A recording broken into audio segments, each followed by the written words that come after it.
Hello friends, welcome back to my channel. ఈరోజు మా ఇంట్లో లంచ్ మెనూ ఏంటో చూద్దాం రండి. యాజ్ యూజువల్ రైస్, తర్వాత బీట్రూట్ తాలింపు,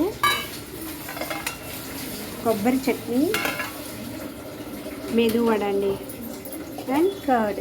సో ఇదండి ఈరోజు మా ఇంట్లో లంచ్ మెనూ. మీరు మీ ఇంట్లో ఏం చేసింది కమెంట్ చేయండి. నా ఛానల్ ఫస్ట్ టైం చూస్తున్నట్లయితే సబ్స్క్రైబ్ చేసి, షేర్ చేసి, లైక్ చేసి, గంట బెల్ ప్రెస్ చేసి ఆల్ ఇన్ ఆప్షన్ని క్లిక్ చేయండి. సో దట్ నేను ఏమైనా కొత్త వీడియోస్ పెట్టినప్పుడు మీకు నోటిఫికేషన్ వస్తుంది, మీరు చూడొచ్చు. Thank you for watching. మీరు కొబ్బరి చట్నీ బీట్రూటు ఎలా చేశానని మీరు వీడియో చూడాలనుకుంటే షార్ట్స్కి వెళ్ళి చూడొచ్చండి. షార్టే తీసాను అనమాట నేను. Thank you for watching.